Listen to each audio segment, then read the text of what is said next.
Buenas y buenas. Buenas. ¿Cómo van buenas, los drones? buenas. ¿Qué dicen? Mejor no decimos. Doña Sonia, ¿por qué? Nada, estamos acá en plena resistencia de nueva calidad. Bueno, eso sí decimos. De nueva calidad. Eso decimos. Don Remigio, allá los drones del Enterprise. De la nave. ¿Cómo va? Bueno, a ver, hoy tenemos mucho material, estamos impactados, la verdad, por el último programa batió todos nuestros propios récords. 29.000 visitas, yo tenía la esperanza de poder que llegáramos a 30.000, o sea, por los desaparecidos, pero bueno, nos faltaron 1.000 en la semana, va a seguir creciendo, así que va a llegar a 30.000 y batió todos los récords, así que le agradecemos mucho a todos los oyentes y oyentas, no sé si se dice así, pero yo lo digo así, que nos hicieron batir todos los récords, ¿no? Evidentemente algo importante e interesante estamos diciendo. Y vamos a tratar hoy de seguir diciendo cosas importantes, cosas novedosas, en la línea de lo que nos autodefinimos como un nuevo género comunicacional, del revisionismo, que lo dijimos en el programa anterior. Y la verdad que cuando uno se pone a hacer revisionismo, encuentra diamante en bruto por todos lados, ¿no? Es impresionante cuando uno durante la semana prepara la producción del programa, todo lo que va encontrando. De hecho, no podemos transmitir acá todo, lo vamos ordenando. Y eso sin ser periodistas. Comunicación. Por eso. Comunicación. Somos lo que somos. Hay una reflexión interesante que hace el Destape autocrítico, porque está en crisis, una de las grandes crisis que hay hoy de credibilidad de todo el dispositivo periodístico en el mundo, pero en la Argentina en especial, porque es donde es más virulento. Se reconoce, digamos, lo que venimos diciendo nosotros, que ya es un poder que tiene patrones, o sea, la figura del periodista solamente puede tomar el curso que estamos tomando nosotros, ¿no? De dedicarse a hacer revisionismo de la historia. Y un poco a veces lo que vamos a poner ahí si tenemos la carátula de hoy, porque dentro de esa, la carátula, la libertad vencerá la mentira y la censura, atención a esta palabra, de Milei. O sea, la libertad vencerá la mentira y la censura de Milei. Dejémoslo un poquito ahí para explicar la carátula y qué sentido tiene esto con gran utilidad para adelante. Porque, primero que, evidentemente, este hombre ya está demostrado que es su concepción de la libertad de los poderes extranjeros sobre el pueblo argentino. A eso le llama él libertad. La libertad avanza, carajo, es la libertad avanza de los poderes monopólicos saqueadores sobre los argentinos. Así que recuperar para la argentinidad el concepto de libertad es central. Por eso esa carátula, volvamos a poner, la libertad es nuestro concepto, no el de él. El concepto de libertad, ya no es una discusión filosófica, no, es una discusión de los hechos reales de 10 meses, donde ha sometido a la Argentina a un saqueo sin precedentes y que va a seguir profundizándolo cada vez más, como ha demostrado con el presupuesto, tal como dijimos el otro día, y como un dato que no se politiza. La oposición, otro de los déficits que tiene la llamada oposición, es que no politiza el incremento de la deuda externa que ha producido en los primeros 10 meses. En los primeros 10 meses, el señor que dice que habla de la libertad, cuando nosotros decimos viene a fortalecer la libertad de los poderes coloniales sobre el pueblo argentino, una de esas principales estrategias es fortalecer cada vez la mayor deuda externa, o sea, más deuda externa, que es lo que promueve el gobierno de Milei y de Villarruel. Acá no hay ninguna diferencia entre los dos, como figuras, digamos, ¿no? Son dos títeres, por eso los ponemos ahí con las banderas de sus mandantes. Estados Unidos, Israel y Gran Bretaña son los que manejan a estos dos títeres acá. Han llevado la deuda, en el informe que salió hoy, del Estado Nacional a 456.000 millones de dólares en apenas 10 meses, respecto de 368.000 que había cuando subió en diciembre. O sea, aumentó 98.000 millones de dólares la deuda externa argentina. Este hombre, que yo creo que no hay que calificarlo más de presidente, sino de cipayo. Bueno, cada uno puede elegir el término que más le venga, Pero fíjense, estamos hablando de un aumento de deuda. El último mes nomás se aumentó 6.300 millones de dólares la deuda externa. El promedio de lo que lleva en estos 10 meses es 10.000 millones de dólares de aumento de deuda externa. Y entonces se dan cuenta de que cómo está hablando el hombre, de cómo miente. Cuando ponemos ahí miente, entre todas las mentiras, las primeras, ya sabemos, todas las de la campaña eran todas mentiras. Que voy a levantar el cepo, que te voy a dolarizar el sueldo, que voy a cerrar el Banco Central, que voy a reducir las retenciones al campo, que ni una quedó en pie de sus mentiras electorales. Pero ahora sigue con una mentira nueva, que es este presupuesto que mandó al Estado Nacional, donde habla del déficit cero. ¿Cómo haces déficit cero si aumentaste 98.000 millones de dólares la deuda externa? ¿Eso no es déficit? Pregunto. Miren qué sencillita, a la vuelta al almacén. Ahora, escucharon, ¿no? Él habla y todos le confían y todos dicen que sí,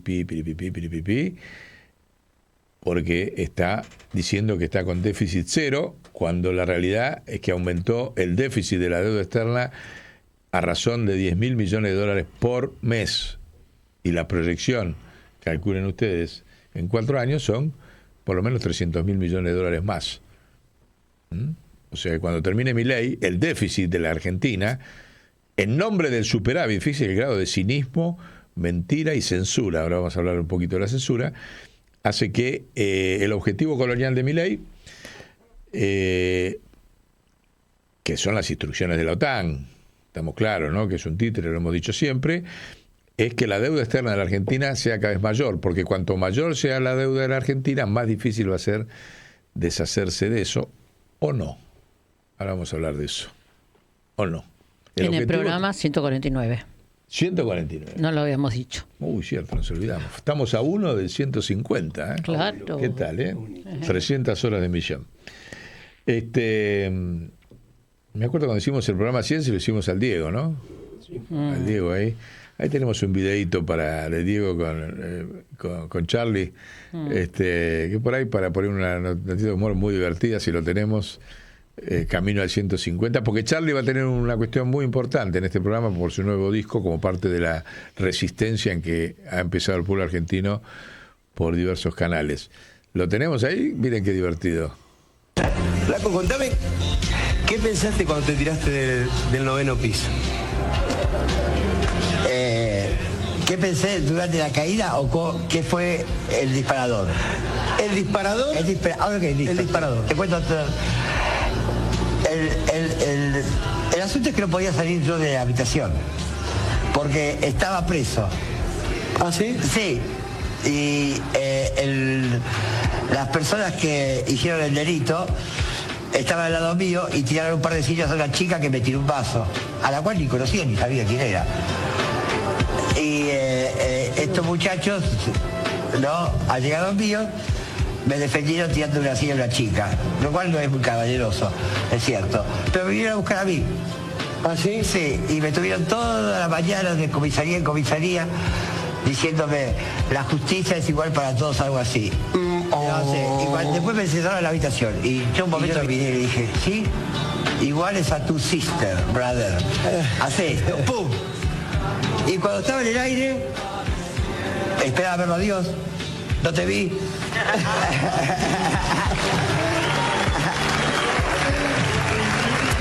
Que pasara la película de mi vida, no vi unos escalitos muy lindos, y nada, pensé, ¿me dolerá? No me duele mucho.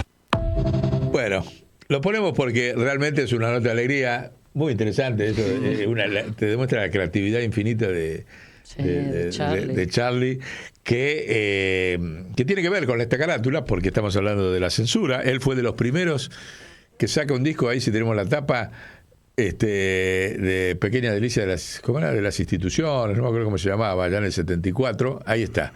¿Cómo se llama? No lo leo bien.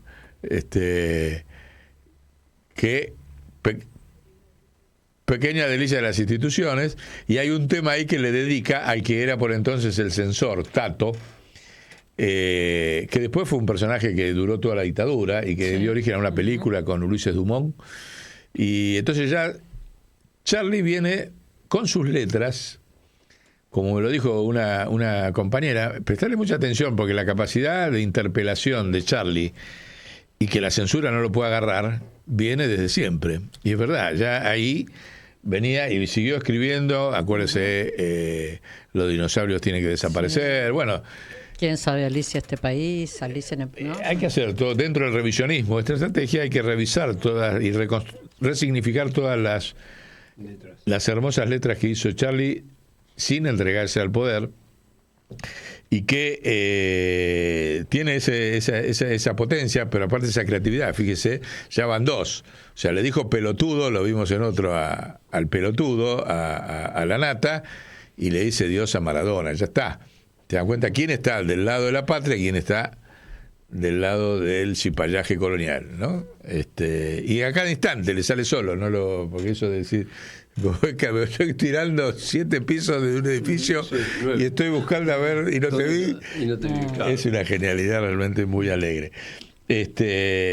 Y Tato lo que hacía era cortar directamente en las películas, o claro. sea... Sí. No, 730 ningún derecho de propiedad intelectual de nadie. O sea, iban, lo cortaban, demandaban después la película sin la parte que él consideraba que no tenía que ir.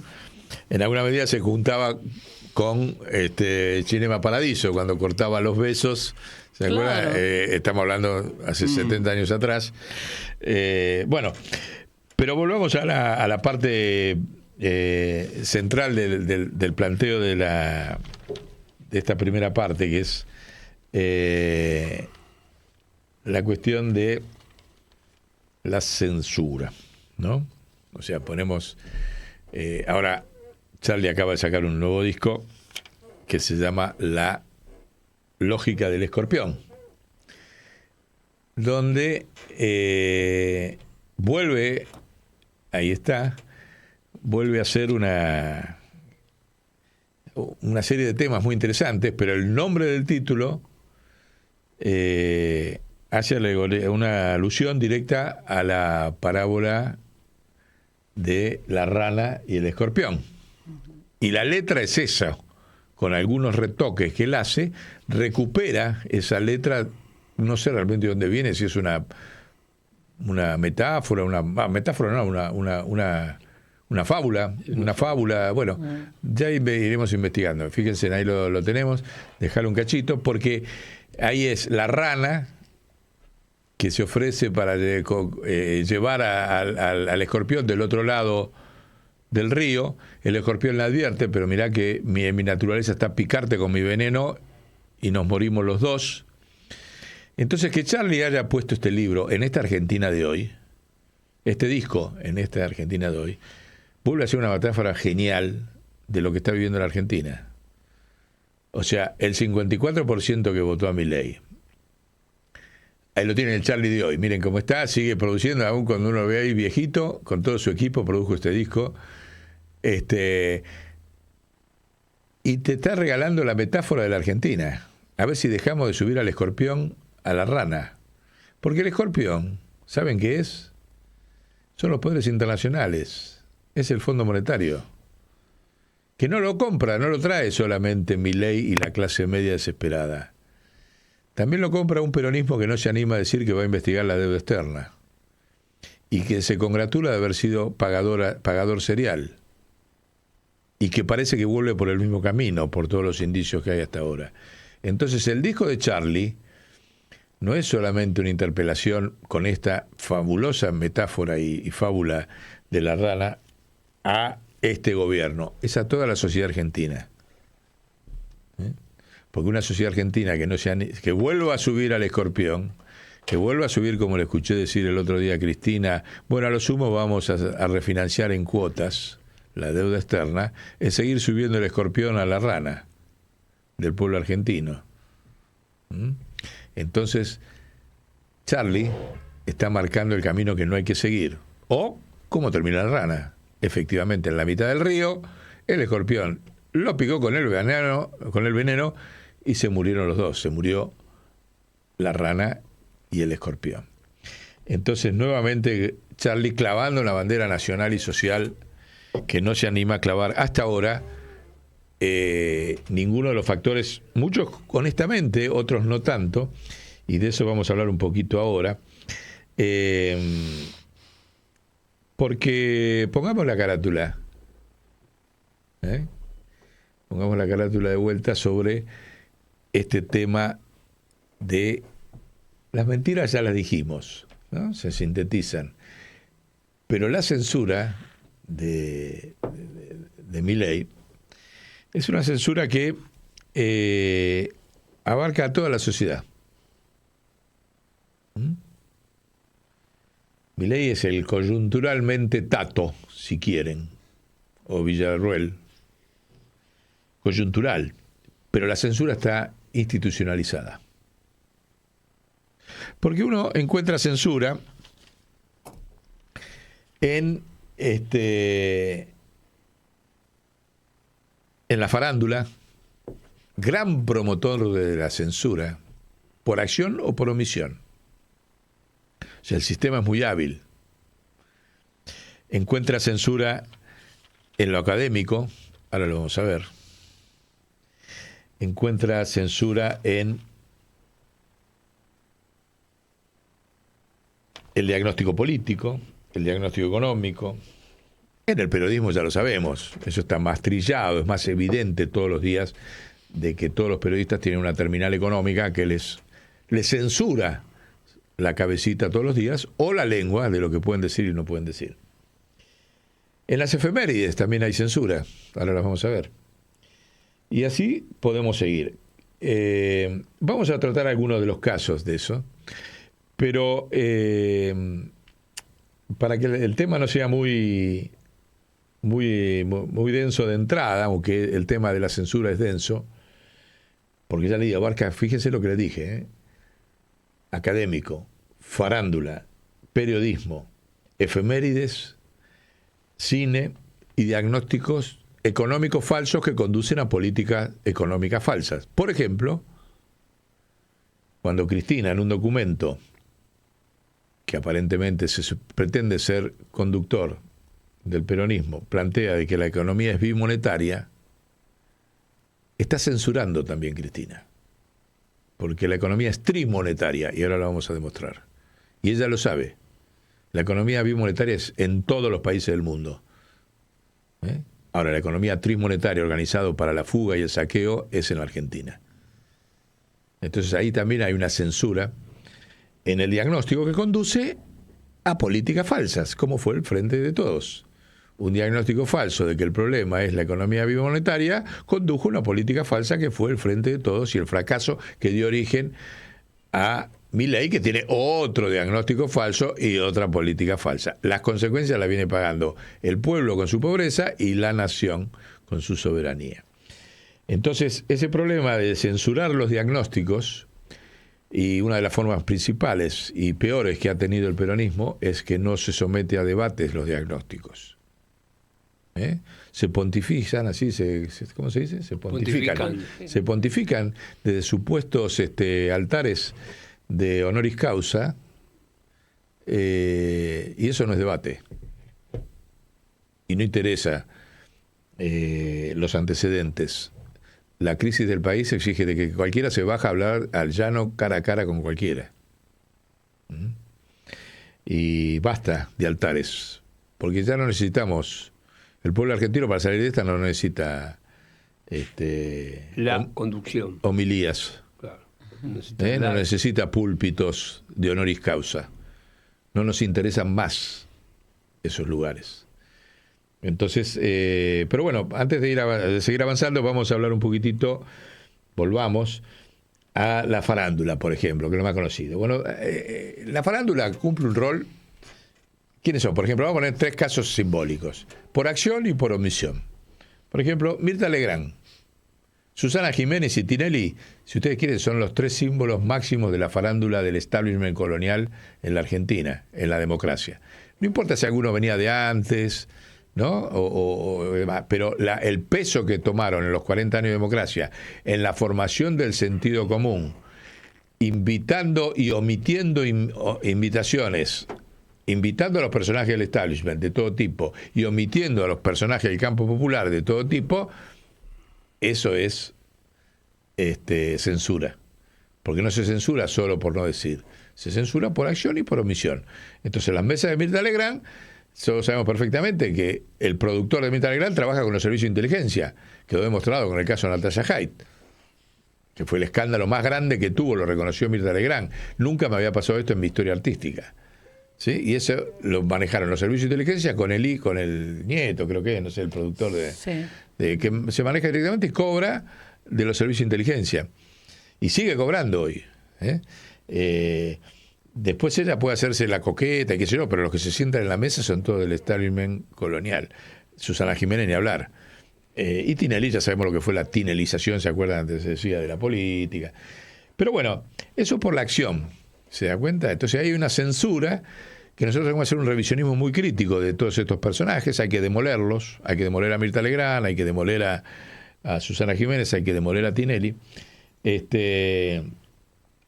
Y después hay personajes, hay censuras de otro tipo también, que buscándolas, fíjense, Narciso Ibáñez Menta, no sé si tenemos alguna foto de Narciso Ibáñez Menta, pero bueno, para nosotros que somos los jugatos, pero para los pibes,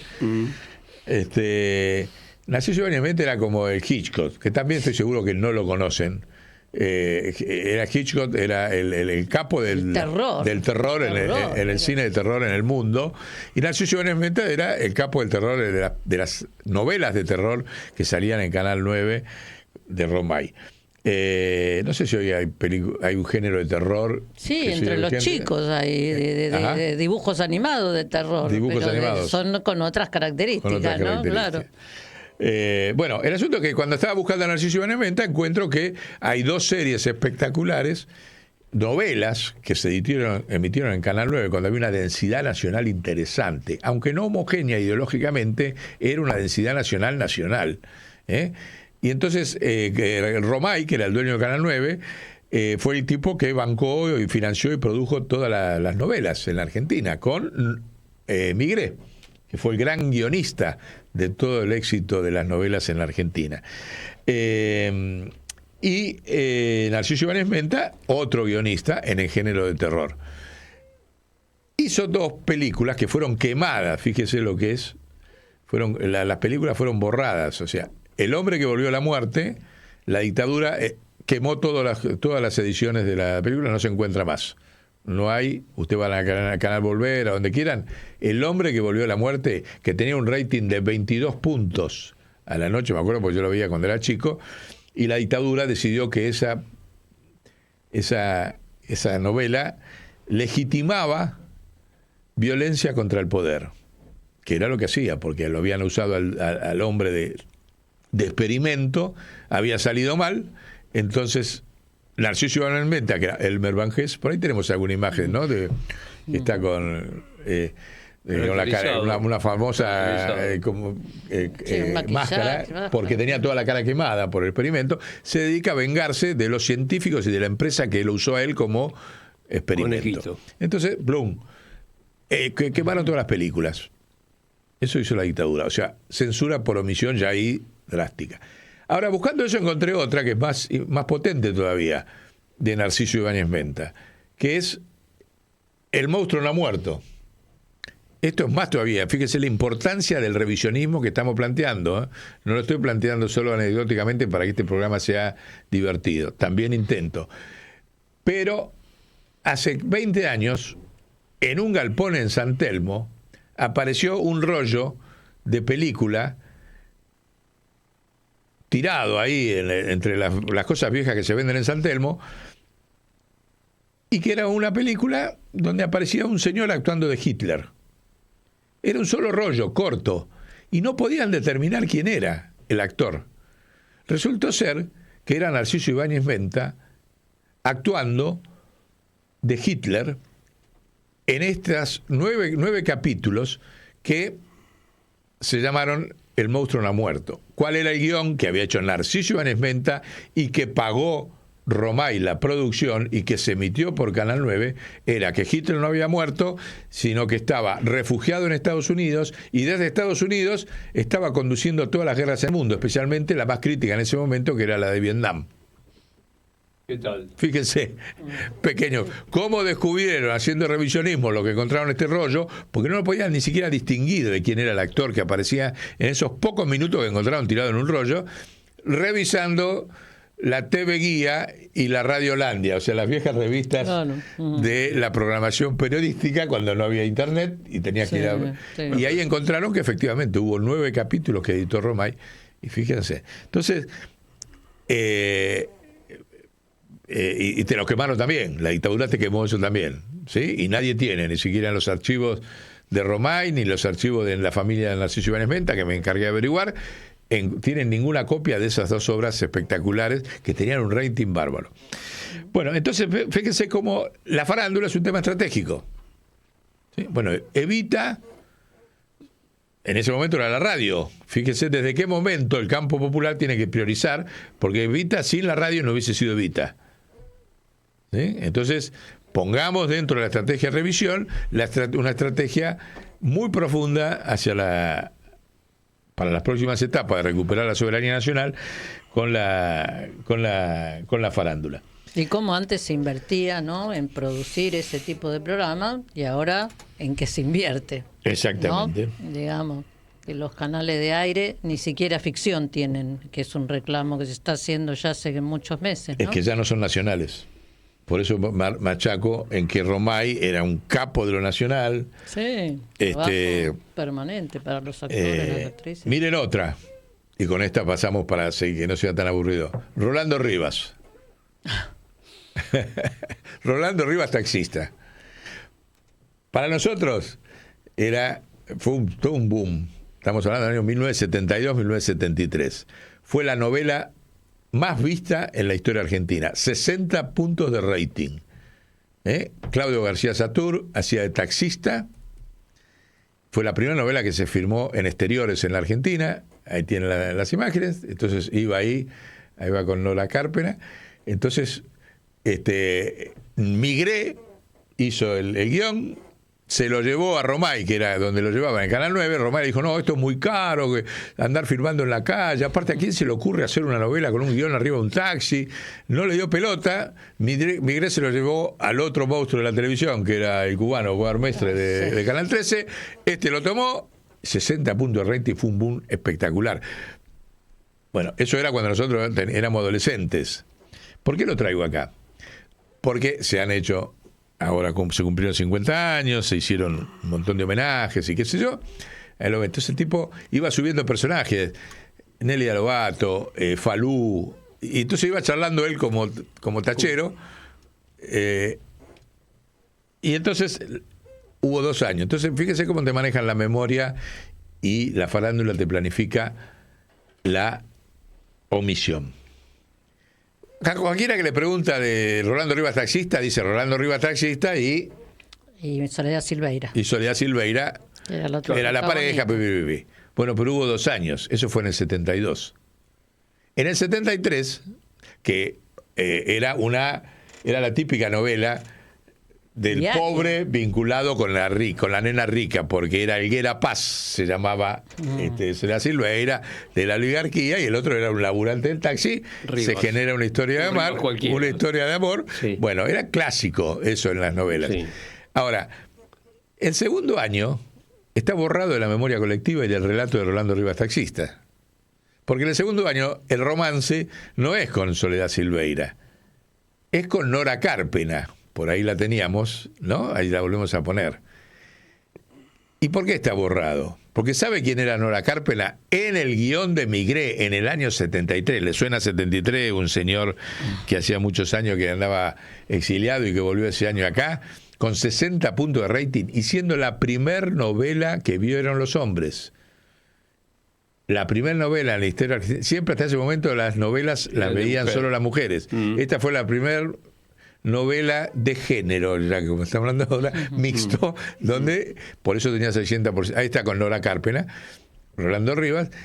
¿Sabe quién era Nora Carpena? Era la viuda de un guerrillero muerto en combate. ¿Se dan cuenta? Que tenía un hijo con el guerrillero, que era ni más ni menos que Marcelo Marcote. Y Rolando Rivas, y tenía el nombre falso. tanto Nora Carpena por la clandestinidad del esposo. Y todo eso estaba naturalizado y valorado positivamente, y no se decía terrorista, subversiva, se decía guerrillero, en el sentido común de la sociedad. Ahí tenía 60% de rating. Y entonces durante el segundo año, Rolando Rivas se dedica a que el chico Marcelo, que era el huérfano del guerrillero muerto en combate, tuviera la mejor de las vidas. Fíjense. Y eso está borrado.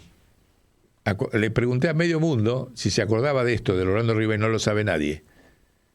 Nora Carpena sí lo recordó cuando hicieron los 50 años, bueno, ella fue la protagonista. Pero en la sociedad, en el sentido común, está borrado. Está borrado. El romance podía ser con una rica, clásico. Ahora, con un guerrillero muerto en combate, donde el tachero se solidariza con el hijo y con la mujer y las ayuda, qué sé yo, bueno, eso está borrado. Después fíjense, ahí está, iba en un momento con Nelly Arobato, que fue la esposa de Víctor Laplace, que hizo la mejor película sobre Perón, que se llama Guardia de Hierro, que todo militante tiene que ver, peronista y no peronista, todo militante nacional.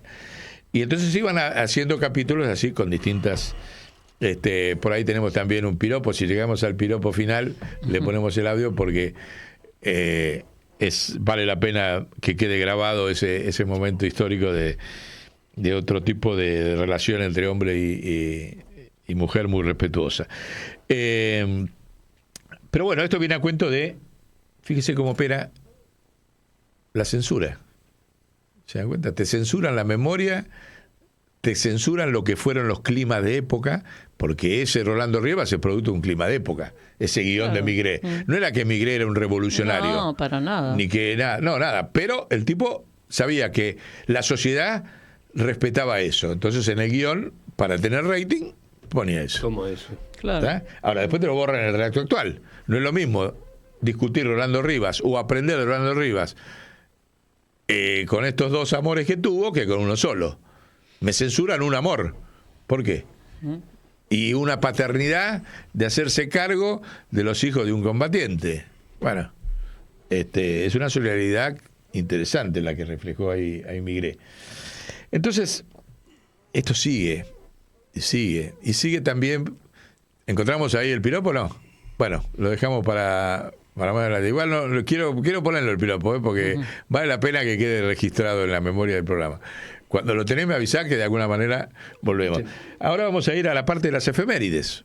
Las efemérides también constituyen un esquema de censura, de desmemoria o de memoria. Y eso está planificado. ¿Vieron cuando Rodolfo Walsh dijo, ¿se planifica la memoria? Bueno, la memoria se planifica desde la censura. ¿Se planifica la miseria?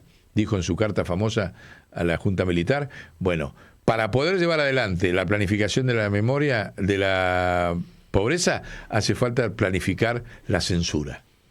El poder planifica la censura. Y fíjense, por ejemplo, veamos la efeméride, por ejemplo, ahora pasó esta semana, 16 de septiembre. Dejémoslo un cachito ahí.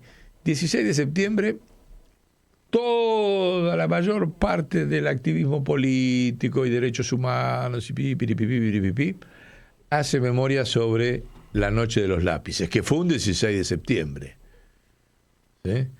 Ahora, fíjense, los otros dos hechos principales de hecho de 16 de septiembre se borran de los relatos políticos todos los meses, todos los años, de las efemérides políticas de todos los años, que son esos otros dos hechos que ponemos ahí en el 1955 y 1974.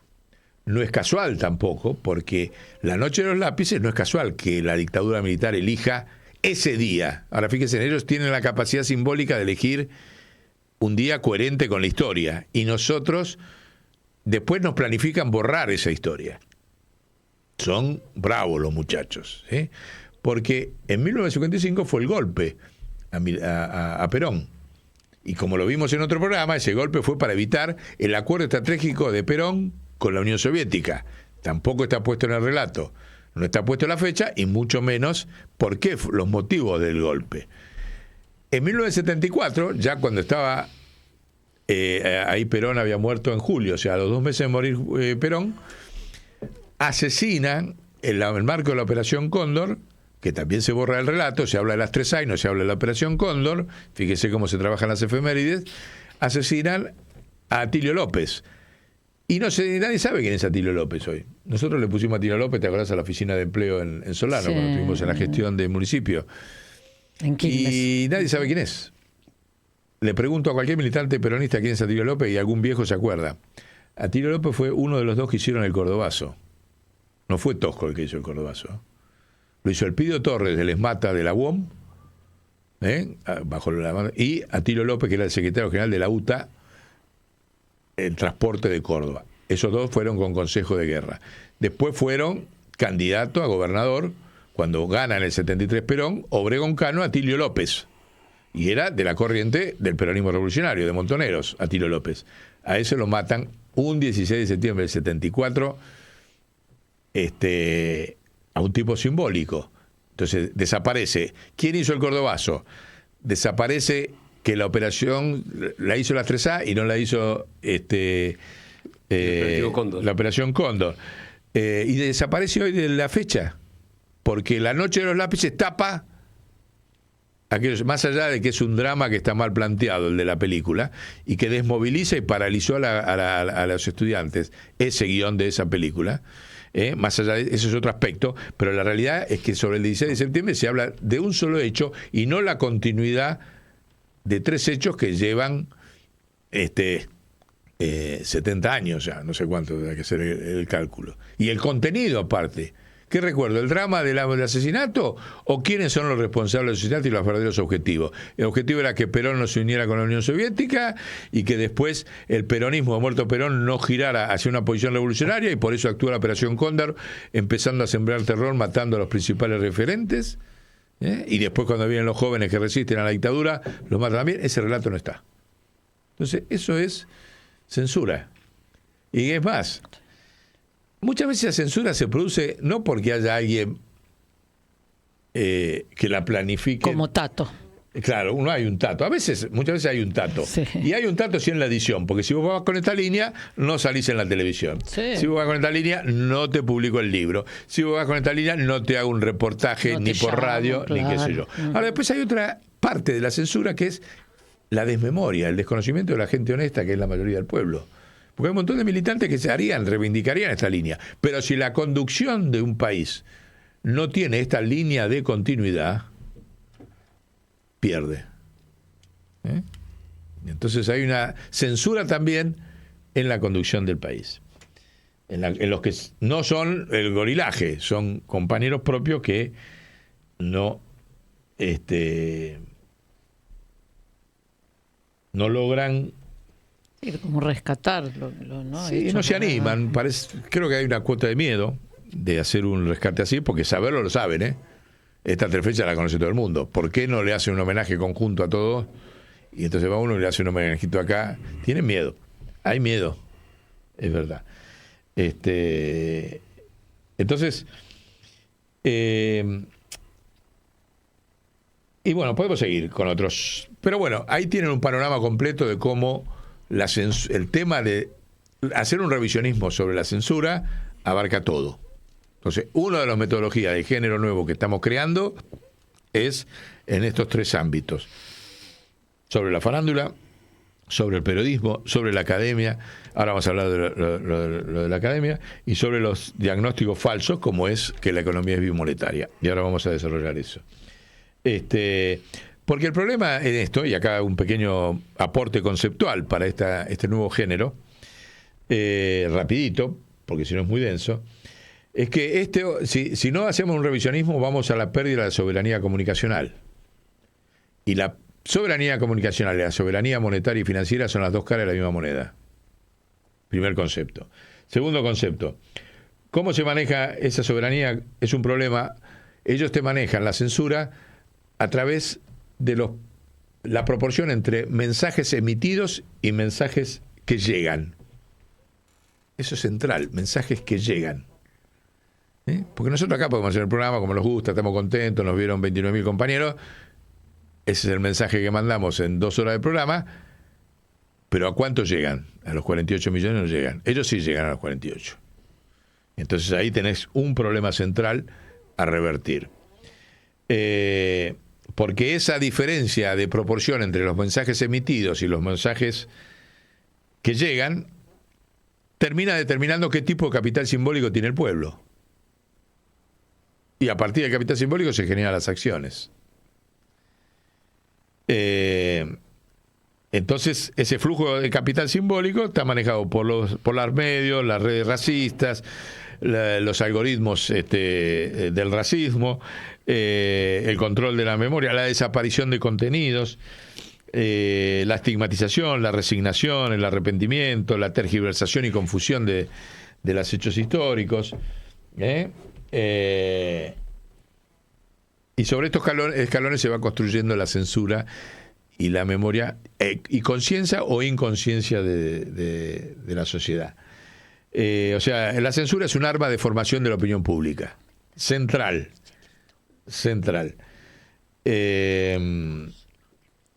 Y exige una estrategia que no vamos a desarrollar acá, pero que nosotros empezamos a transitar. Bueno, ahora vamos a ver un poquito qué es lo que me preocupa. Me preocupa todo, ¿no?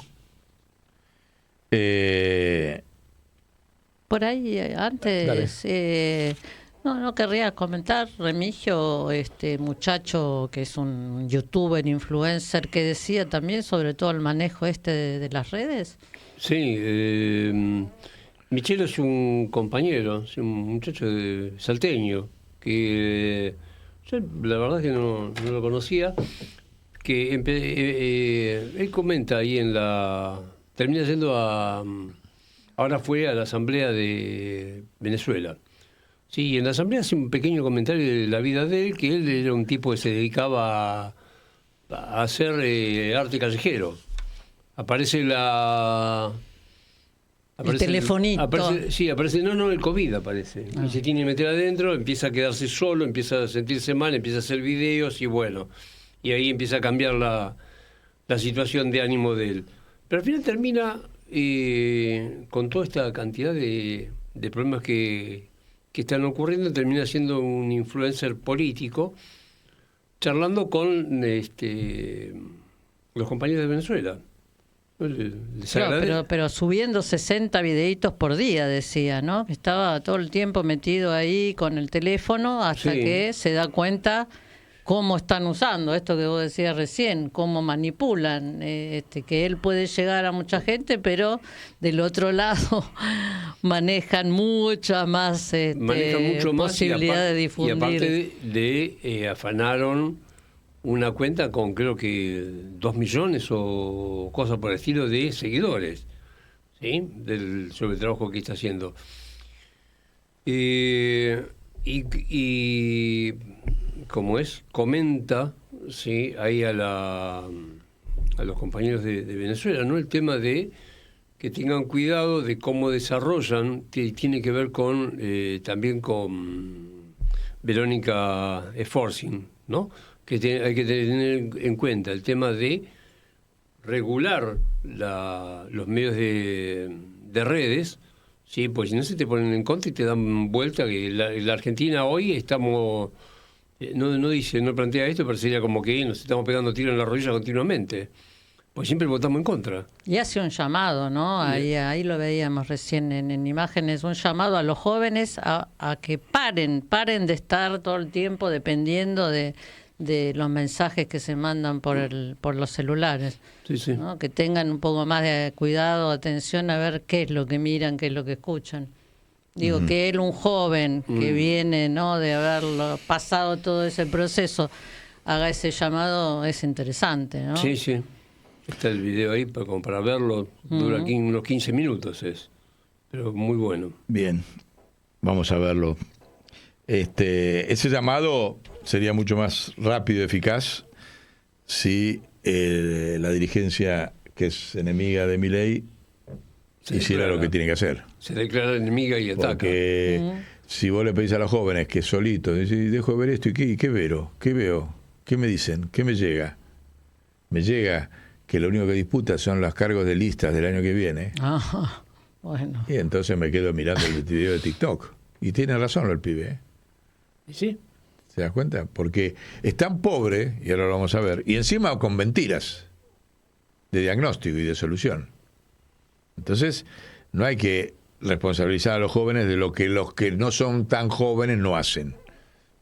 ¿Sí? Porque el pibe pobre le llega la información que le llega. Aún así yo creo, y si tenemos ahí la junta del Gordo Dan con Malvina, yo creo que dentro de la declinación en que está el gobierno de Milei, la granja de trolls, a la cual nadie ya le cree, fíjense, en 9 meses se consumió su única estrategia de comunicación que tiene, que son los trolls. Está refugiado en los trolls, como Galtieri se refugió en las Malvinas. Ahí lo tienen. Esa es la situación. ¿Sí? Es tal el desastre. Déjalo un poquito, déjalo juntos. Ahí lo tiene. El Gordo Dan, que maneja los trolls, que es toda esta red de confusión que vos mencionabas, que mencionaba este compañero. Michelo, te la manejan desde ahí. Querían $100 billones de plata extra para la CIDE, para que estos pibes destruyeran todo en la campaña electoral. No solamente se lo vetaron todos, sino que ahora ya nadie les cree. Ya los descubrieron. Y es el único lugar donde está refugiado Milei. Por eso hoy tiene el 30% nada más y sigue en caída de apoyo, porque se quedó sin estrategia de comunicación.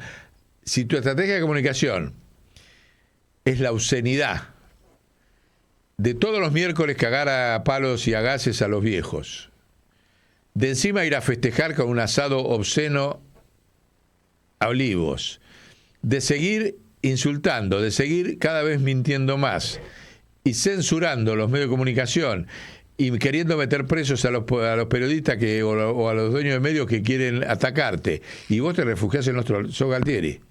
Volvé a ponerlo.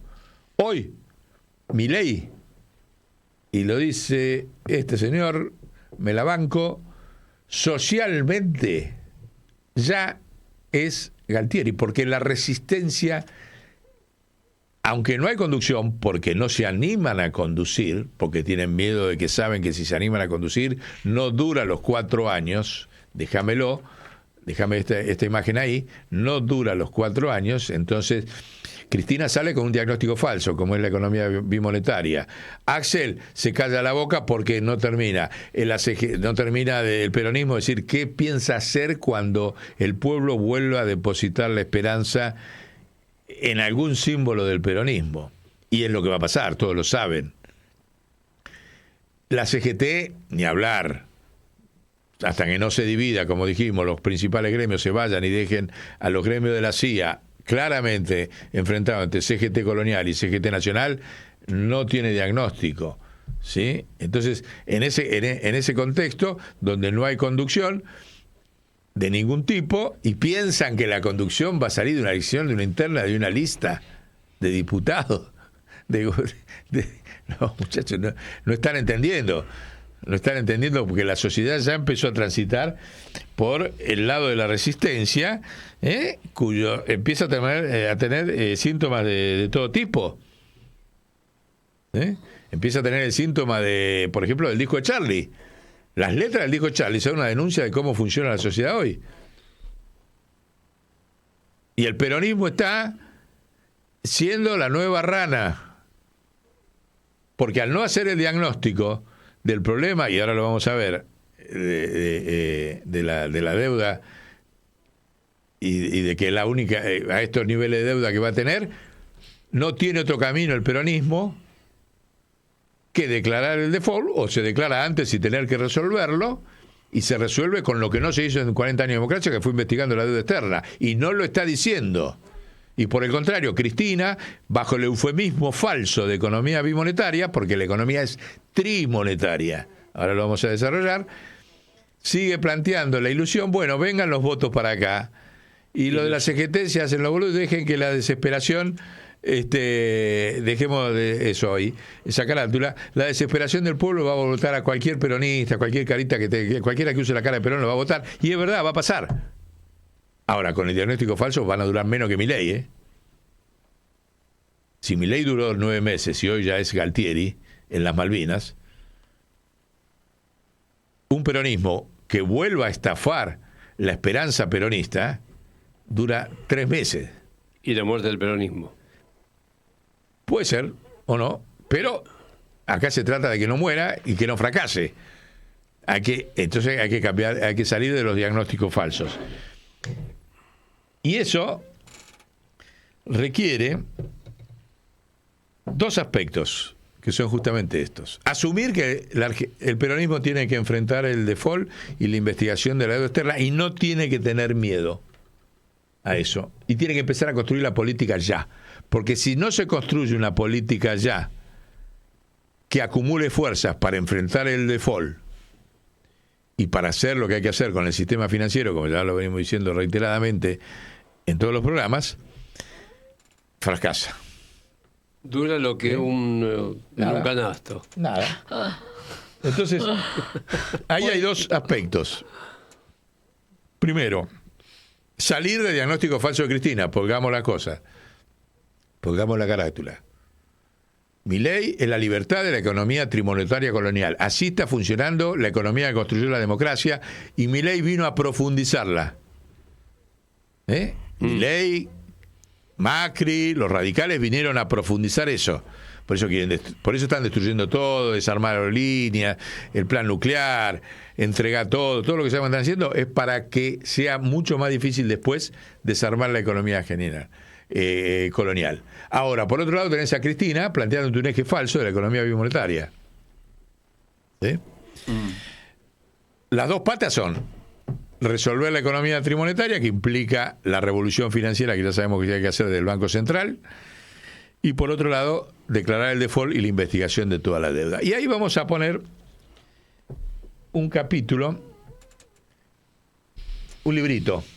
Hay un librito para no tenerle miedo al default, que es este, que tenemos acá, que son de 2... Carmen Reiner, otra Reiner, mira, hay una Reiner, Sí. Departamento de Economía de la Universidad de Maryland, Universidad de Harvard, y también del Instituto del Fondo Monetario Internacional. ¿Sí? Y el señor Kenneth Rogoff es doctor en Economía en el MIT, en el Massachusetts Institute of Technology, que es el principal instituto de Estados Unidos, catedrático de Políticas Públicas en la Universidad de Harvard, o sea, tiene todas las chapas, y de 2001 al 2004 fue economista jefe de investigación del Fondo Monetario Internacional. En este libro se analizan 800 años, ponen la carátula y ponen alguna de las gráficas que andan por ahí después, primero dejar la carátula, 800 años de todas las declaraciones de default de los países en el mundo. Hace 800 años que hay default en el mundo. Vino acá, no, default, 800 años. 66 países, empezando por todos los países imperiales, declararon default, cayeron en default, externo o interno, y siguen en pie. De hecho, los principales defaulteadores fueron los principales imperios. España, Francia. Les cuento rápidamente lo que está acá y pone algunas de las gráficas ahí que van desde el año 1800 y demás. Y escriben este libro cuando se produce, ahí lo ven, para que les pongo esa gráfica, no voy a entrar en detalle porque no viene al caso, pero toda la secuencia estadística que ellos reconstruyen para demostrar cómo permanentemente los estados entran en default o por guerra o por crisis monetaria, crisis bancaria, crisis cambiaria, yo sé que no es mala palabra estar en default. Porque, a ver si encuentro por acá alguna de las... Fíjense, una de las frases que le ponen para un capítulo. Dice, no hay nada nuevo, salvo lo que se ha olvidado. Mirá qué frase con los cuales estos señores reconstruyen. No hay nada nuevo, salvo... O sea, la de memoria, ¿se dan cuenta? La de memoria dice esto. Dice, las crisis son permanentes, y cuando estudiamos todas las estadísticas, que de acá está, no los voy a aburrir, pero de todo tipo, se imaginan con toda la información que tienen acumulada, llegan a conclusiones como decir, para gran sorpresa nuestra, resulta que los países imperiales tuvieron la misma cantidad de impagos que los países en desarrollo. ¿Vieron? Oh, caramba. Y lo dice acá el Fondo Monetario, Y atravesando distintas etapas del capitalismo también, ¿no? Exactamente, están hablando de 800 años, antes del capitalismo había default. Claro. Y entonces lo explican, o sea, explican... lo que quiero dejar como mensaje es esto, pero incluso en la página, cuando nosotros estamos hablando de las medidas, fíjense, después de todo esto, les preocupa, porque este libro lo escribieron en el 2009, en plena crisis del 2008-2009, los tipos salen y dicen, a ver, estudiemos todo lo que pasa. Esto es igual, es distinto, que bueno, después viene un montón de consideraciones sobre eso. Dice, la otra gran censura aparece acá sin decirlo, que es la deflación. Siempre dijimos, el capitalismo tolera la inflación, pero no la deflación.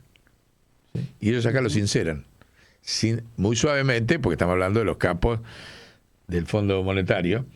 Dicen, por ejemplo, el Banco Central de Estados Unidos resistiría un incremento en las tasas de interés en respuesta a una rápida escalada de precios de los activos, pero que reaccionaría con determinación ante cualquier caída abrupta de dichos precios. Puede ir para arriba, no para abajo. Exacto, te lo está diciendo acá. Reduciendo las tasas de interés. De este modo pasaron los mercados de la Reserva Federal, que están ofreciendo a los inversionistas, bueno, acá tiene una cuestión, es algo que hoy ha quedado demostrado. O sea, ha quedado demostrado. Y entonces, ¿qué dice? Fíjense, 2008. Y ahora van a ver por qué está agotado el sistema. Y esto lo digo para que los compañeros del peronismo asuman el diagnóstico real de lo que está pasando en el mundo, que es el caos de la deflación. ¿Sí? Porque te lo están anticipando ellos acá. Hace 15 años que está escrito este libro. Dice, así las cosas, la lección de la historia es que si bien las instituciones y las políticas económicas siguen perfeccionándose, siempre existirá la tentación de sobrepasar los límites. ¿Cuál fue el sobrepaso de los límites que hizo el sistema financiero mundial para superar la deflación en el 2009 y en la pandemia del COVID? Lo que dijimos en este programa por primera vez. Fabricaron un instrumento que no está contemplado en este libro, porque no existía en ese momento, que era los fondos de reserva, los fondos de inversión truchos como BlackRock, Vanguard y otros, para que la canalización de la emisión de la moneda para tapar el agujero deflacionario tuviera un simulacro de que eran inversiones que se hacían en todo el mundo a través de capitales que nunca se sabe quién era, y era emisión de moneda y de subsidio de la Reserva Federal. Ellos anticipan acá, sobrepasar los límites. Fue lo que se pasó. Nunca hasta ese momento se había hecho una figura como la de BlackRock y como la de Vanguard. Esto quizás es un poco técnico, pero acá queda demostrado, primero, que la dinámica es la deflación. Segundo, que en estos 15 años, desde que se escribió este libro, escucharon por quién, ¿no? Por los cuadros más especializados del Fondo Monetario, han pasado una serie de factores que agudizaron ese fenómeno. ¿Sí? Te puedo preguntar Sí. un poco para que explique qué papel juega la Reserva, entonces la Reserva Federal, ¿en qué influye? Emite la moneda. La Reserva Federal es el Banco Central. No, seguro, pero digo, ¿qué papel juega en toda esta generación de deuda? No es deuda. Esa es otra mentira, es un eufemismo. No es deuda. Es emisión de moneda para tapar los agujeros de deflación. Se habla de deuda y es otro eufemismo que utiliza el sistema para ocultar que la verdad es que todo funciona con subsidios, no con deuda. Es muy buena tu pregunta, es el corazón del tema porque está todo el mundo confundido. No, la emisión de bonos, no, pará, papá. Esto se sostiene porque el Banco Central emite, y para que no quede claro, tenés dos eufemismos antes de darte cuenta que Estados Unidos está sosteniendo, lo mismo hace China, te ponen primero Reserva Federal, no Banco Central. Entonces, ¿qué es la Reserva Federal? ¿Qué sé yo? No sé. Hasta tiene un nombre simpático, somos todos federales. Resulta que es el Banco Central camuflado. Y después, ¿a quién le da la plata? A simulacros de fondos de inversión como son BlackRock y cosas. ¿Entendés? Te ponen dos capas para que se invisibilice que la economía política del mundo funciona con emisión de moneda y subsidios. Entonces, no hay deuda. ¿Deuda de quién? ¿A quién le vas a devolver? Primero, ¿a quién le debes? Yo pregunto, si a BlackRock la Reserva Federal, el Banco Central de Estados Unidos, le emitió, tocó el botón y le hizo un montón de fotocopias por 25 mil millones de dólares. ¿A quién le debe BlackRock? Si le hicieron una fotocopia de los dólares, para que el tipo las ubique y para tapar los agujeros deflacionarios. No hay deuda. La deuda es un eufemismo. El presidente del tribunal tiene que trabajar ese tema. ¿Entendés? Pero es muy buena tu pregunta, porque todo el mundo, no, la deuda y esto, y te fabrican lo otro, el índice de riesgo país, porque la deuda, te lo fabrican todo, un montón de instrumentos falsos para convencer, para tapar una realidad política que haría caer el sistema capitalista totalmente, porque si funciona por subsidios, no funciona por ganancias. ¿Entendés? Entonces te arman todo un circo, que Milei es un poroto del circo al lado de este. ¿Entendés? Es uno de los payasos del circo. Bueno, pero yo estaba... ¿dónde andaba? Estaba queriendo explicar que la economía... es trimonetaria, ¿no? Sí. Andaba por ahí. Sí. Estaba buscando explicar eso. A ver, Cristina, ¿por qué estás equivocada? Porque bimonetarias son todas las economías del mundo. Todas las economías manejan su peso, su moneda local y la moneda para importar y exportar. Eso es una economía bimonetaria. ¿Sí? Entonces no hay ningún país que no sea bimonetario. Somos iguales a todos en ese punto. ¿Cuál es la diferencia que tiene la Argentina? Que somos trimonetarios porque hay una institucionalidad que tolera la fuga de capitales que no tienen el resto de los países del mundo. Y eso es lo que vos no decís. ¿Por qué? Porque tendría que hacer una autocrítica de lo que se hizo en 40 años de democracia. Porque esa institucionalidad se hizo con los 40 años de democracia. ¿Sí? Esa institucionalidad está hecha al tolerar, al separar la Comisión Nacional de Valores del Banco Central, cosa que el kirchnerismo no unificó. Está hecha con... o no hablo del kirchnerismo, el peronismo, porque están todos de acuerdo en esto, ¿eh? Están de acuerdo desde Schiaretti a Cristina en que no hay que tocar la economía trimonetaria. Y ahí tenemos el problema. Está la fuga de capitales, está el narcotráfico, está, todo lo que sabemos que ha sido tolerado y desarrollado a fondo durante los 40 años de democracia, conforman la economía trimonetaria, que está el peso, el dólar del comercio internacional y el dólar de fuga.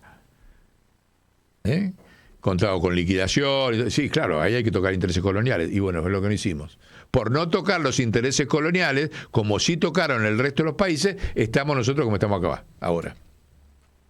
Entonces, Cristina, basta de mentir. Porque si no le vamos a tener que decir a los dos mentirosos, a Milei y a vos. Porque confundís al peronismo.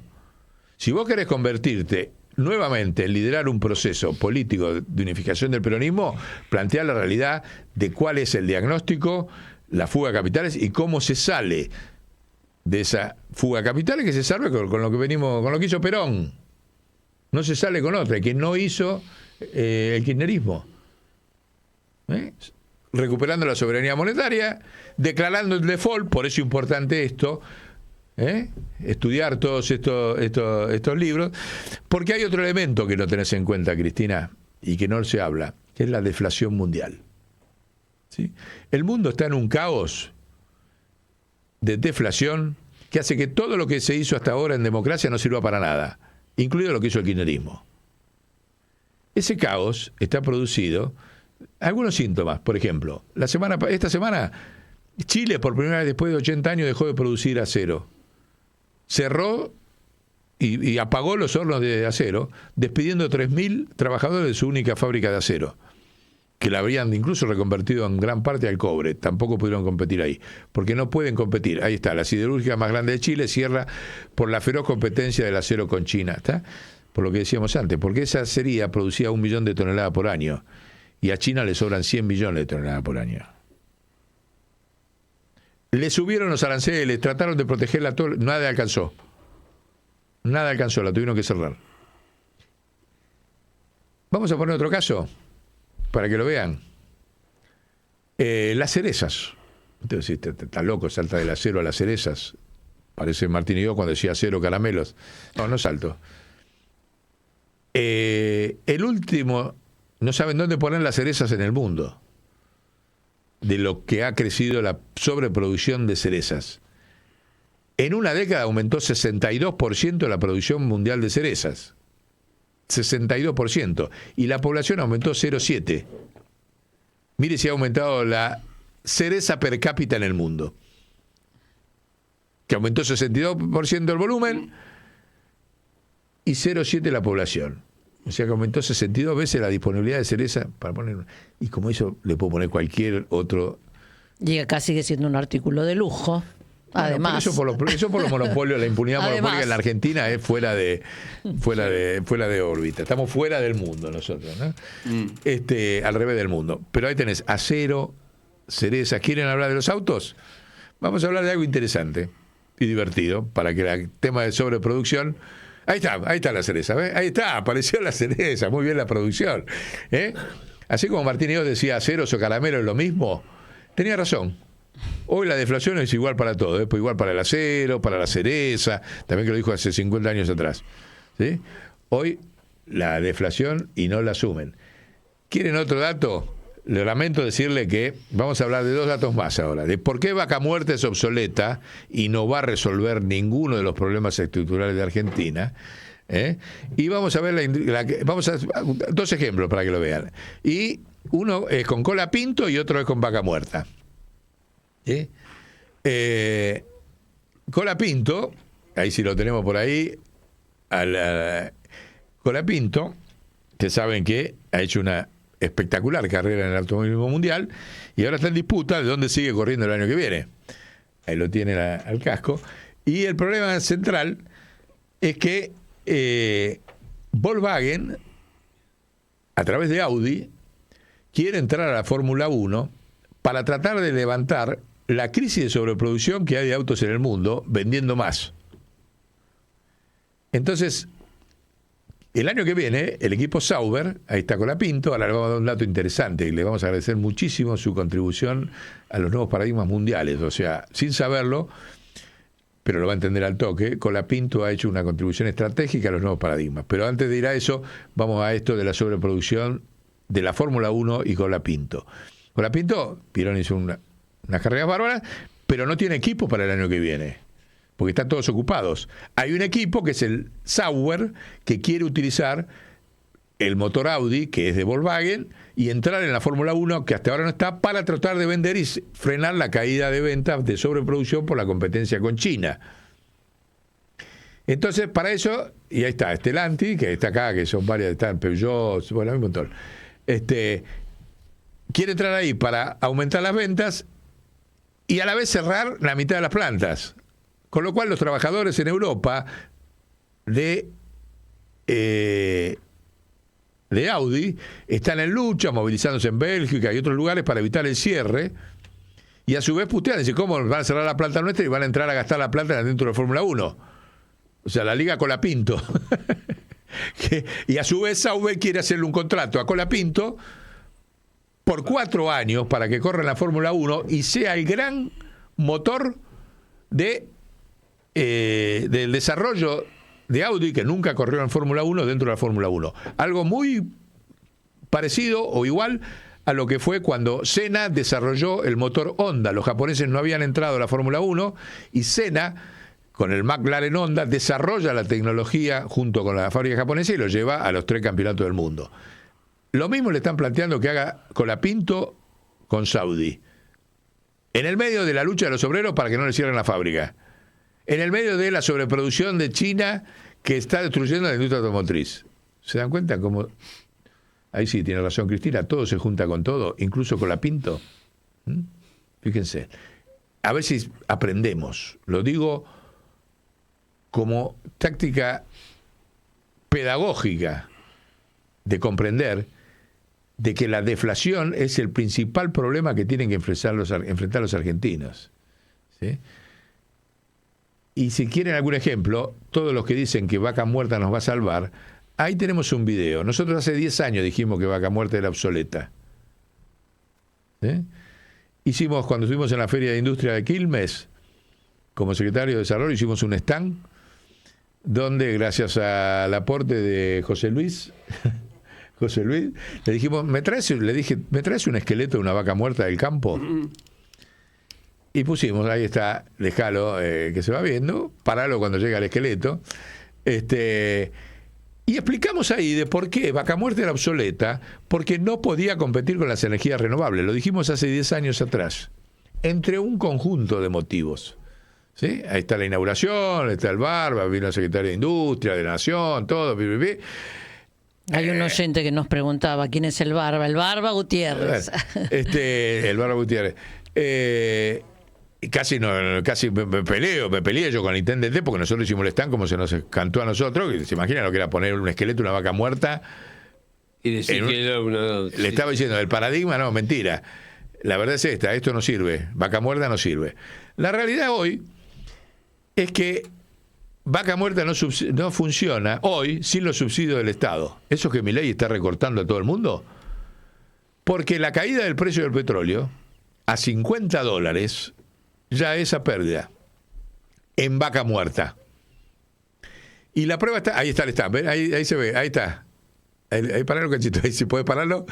Ahí está, ¿ves? Ese fue nuestro stand, déjalo un cachito, ¿ves? Ese es el esqueleto de una vaca muerta que trajimos del campo gracias al compañero José Luis Pavón, sí, ¿no? Y lo pusimos, una cosa no entendía nadie, ¿qué hace un esqueleto en el medio de una? Bueno, era el símbolo y ahí está explicado en los paneles por qué decíamos que el mito de vaca muerta como salvador de la nación era todo mentira.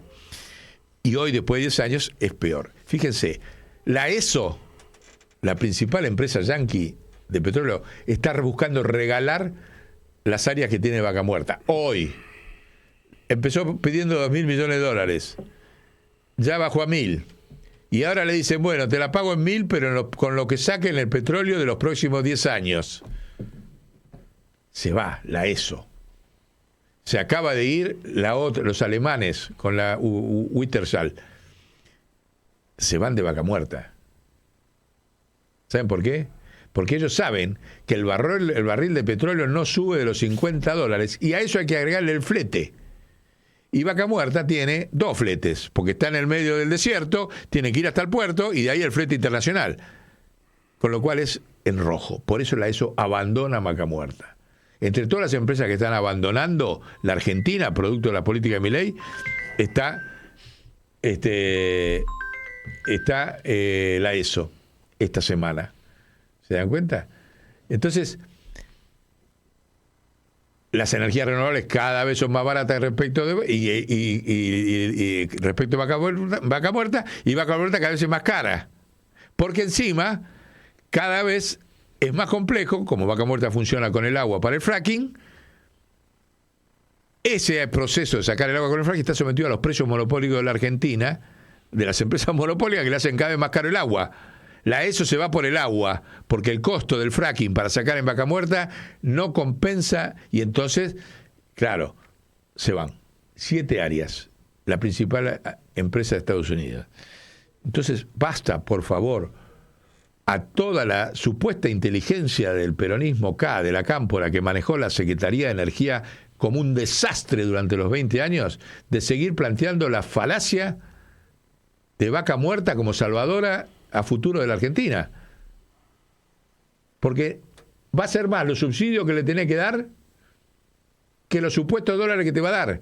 Y la prueba está en el presupuesto que mandó Milei. Milei manda un presupuesto. ¿Saben que no figura ni un pesito entrado por el RIGI? Ahí estamos hablando con Gardela, que era el secretario de Industria. No figura, no hay un peso de ingreso en el presupuesto nacional por el RIGI, porque no va a venir nadie. ¿Te das cuenta del desastre que es la política argentina? Todo el año discutiendo el RIGI, todo, después llega el presupuesto, no hay ingreso. ¿Por qué? Porque nadie va a venir. Porque la deflación hace que nadie venga.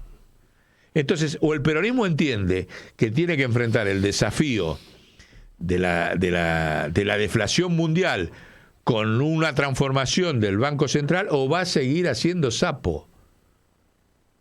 Entonces no me interesa estas discusiones chiquititas. Ahí está Sonia también en el stand, está María al lado del esqueleto, ahí está Sonia al lado del esqueleto. Y porque sí, porque aparte habíamos puesto también ahí todos esos carteles explicando cómo todas las energías renovables podían perfectamente ser desarrolladas en la Argentina, ¿no? Y está también más acorde con la agenda famosa 2030 que todo el resto de los países en el mundo está impulsando, o sea, energías renovables, ¿no? Sí, sí. Ahí mostrábamos cómo había caído el valor del kilowatt por energía solar de 70, dicho por el Club de Roma, hace 10 años había caído de 70 a 0,60. Ni quiero pensar hoy, 10 años después. Sí. Ahora, toda la gente, muchachos... Y cuando también tenemos energías renovables a rolete en Argentina hablar, para aprovechar. Ni hablar, eólica, ni hablar. No necesitarías combustibles fósiles en Argentina. No, claro. Si hubiera planificación. Si Perón estaba vivo, la Argentina hoy, todo eso de vaca muerta, acá, que yo lo exportaba y se autoabastecía de energía eólica, limpias, renovables. Sí, todas. No tengo ninguna duda. Porque el peronismo olvidó que tiene que planificar y sigue olvidándose. Porque en el documento ese de Cristina, ¿dónde está el planteo? Vos tenés que desdolarizar la economía argentina. El peronismo o desdolariza la economía argentina o ahí sí se extingue. Porque un peronismo que no desdolarice, cuando vuelva al poder, se extingue. ¿Se puede desdolarizar? Absolutamente, ya lo dijimos, aplicando la inteligencia artificial a una falacia, otra mentira. Es que los costos son en dólares. Mentira, los costos no son en dólares, Cristina, vos lo sabés. Y si los costos no son en dólares, los precios no son en dólares. Hay un componente en dólares que no es más que el 7%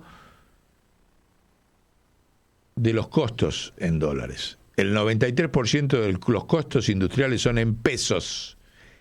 Y si no, ¿por qué no van a ver los costos?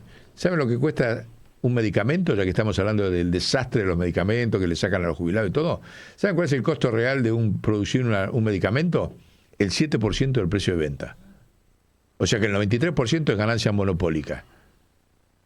Y encima, dentro de ese 7%, hay un 4% en dólares. Entonces, ¿me quieren decir por qué aumentan los precios? Porque Cristina, asumilo, no le pusieron, el peronismo no le puso el cascabel al gato a los precios monopólicos en Argentina.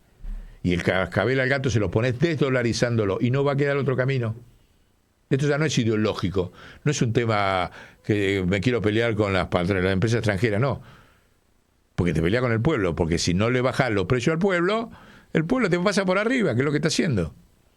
Te empieza a hacerlo por acá, por allá, por allá. Vos seguís discutiendo listas, quién es candidato del PJ. Nos importa 3 velines quién es el candidato del PJ. Porque acá van a tener que discutir el peronismo, volver a ser peronismo. Porque están trabajando sobre base falsa. Que la economía bimonetaria ya está demostrado, no es bimonetaria, es trimonetaria. ¿Es trimonetaria por qué? Porque no se animan a tocar las instituciones de la impunidad monopólica y del sistema financiero y desdolarizar. Por eso es trimonetaria. Y de eso no hablamos. Insumos difundidos, eufemismos, pelotudeces. ¿Sí? Entonces, Cristina, después te vamos a hacer llegar por escrito y te vamos a invitar a un reportaje. Te quiero hacer un reportaje para este debate. Me voy a ir al Instituto Patria, te voy a tocar el timbre. Mira, quiero discutir, ¿quién tiene razón? Si yo que digo que es una economía trimonetaria o vos que decís que es una economía bimonetaria. Te desafío al reportaje, cara a cara. Voy al Instituto Patria y te lo hago. Si me lo das. Porque está en destino la dignidad del pueblo, la pobreza, la soberanía, todo lo que sabemos que está en destino. Entonces, si vos querés dirigir, tenés que dirigir la desdolarización de la Argentina. Dirigir el peronismo es dirigir la desdolarización de la Argentina. No una lista pelotuda, en un actito que van ahí. ¿Qué carajo nos importa a los argentinos quién es presidente del partido? Decime. Tráeme a alguien que le importe, más que a la rosquita electoral. A nadie le interesa. Pero esto sí, estos temas sí, ¿eh? De estos temas no hay no hay escapatoria, y en gran medida, miren, esa resistencia ya empezó. El apagón a Milei, que nadie lo vio cuando fue. Sí, al Congreso. Eso fue una cosa que no organizó nadie, ¿eh? Sí, habían organizado cacerolazos, pero el Eso sí, apagón pero fue el apagón espontáneo. fue espontáneo. No, otra vez ya. A ver, los focus group ya lo dan en agosto, que la gente que lo votó, una parte importante, están hablando del 40%, pasó de estar enamorado a odiarlo. Porque los cagó. Te cagó el bolsillo, te cagó la vida cotidiana. Los focus group, no las estadísticas, que son los focus group, saben que se juntan, bueno, todos ustedes votaban a mi ley y empiezan a debatir, a ver qué...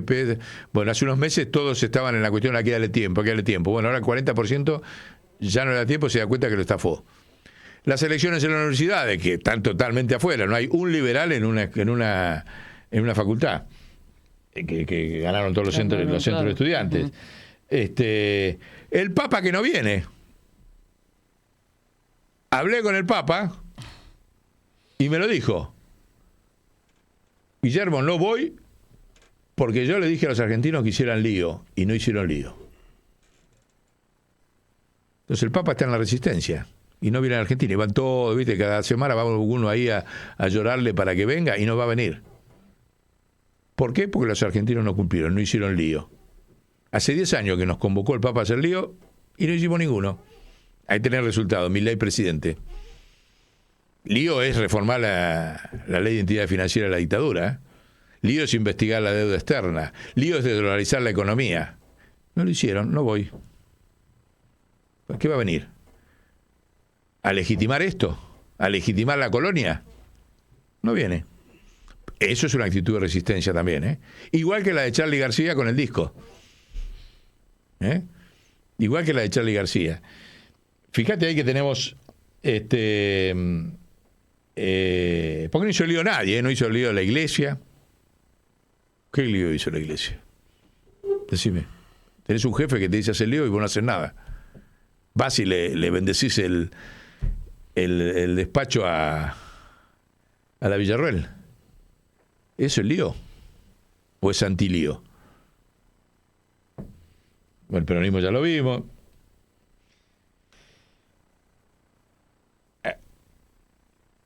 El asunto de la universidad ya lo vimos. La credibilidad mediática es inexistente ya. Todo eso, La Nación Más, todos los periodistas se han quemado todos. Ahora viene el triunfo de Lula el 6 de octubre. ¿Qué va a pasar cuando Lula gane el 6 de octubre las elecciones y se termine el fenómeno de Bolsonaro? Y tenés que a la Argentina no viene nadie. Milei se la pasa haciendo todos estos teatros patéticos para que desde afuera venga alguien a traer un pesito. No viene nadie. O sea, hace el escenario patético. Miren, yo no tengo ningún problema en pegarle a los jubilados encima ir y comerme un asado en nombre de los gases que tiré. No viene nadie. Nunca pasó en 50 años. Nunca pasó. Y no va a venir nadie. ¿Saben por qué? Porque el mercado argentino es irrisorio ya. Va a ser tan chiquitito que ¿a qué van a venir? ¿A qué van a venir?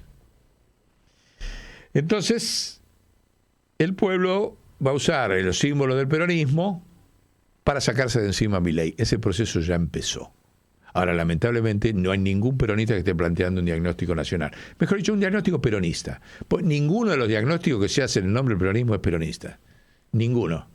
Porque no tienen en cuenta la deflación mundial, no tienen en cuenta la inevitable default, investigación de la deuda externa, y no tienen en cuenta la transformación del Banco Central en Banco Nacional de Desarrollo para desdolarizar la economía. Eso es lo que haría Perón. No hay otro programa que se haga en nombre del peronismo, y a eso nos vamos a dedicar permanentemente a hacer docencia, a pelear, a denunciar, sea quien sea. No me interesa gente que tenga buena voluntad, pero ¿saben por qué? Porque estamos en caos. Ahí tenemos las curvas de Ñacaguazú, ¿no? Hace, ¿cuánto? ¿12 años? En el 2009. 2009 lo presentamos en el planetario. 2009, exacto. Justo, mira, con el libro, en plena crisis del 2008, 2009. 13 años. 13 años. 13 años presentamos en el planetario, en el marco de una estrategia que sigue vigente del tema del planeta agua, de cambiar el nombre del planeta, esa es otra historia. Presentamos un diseño de lo que serían las curvas. Nosotros llamamos Ñancahuazú porque Ñancahuazú fue donde lo mataron al Che, que quiere decir ojo de agua. Ahí está.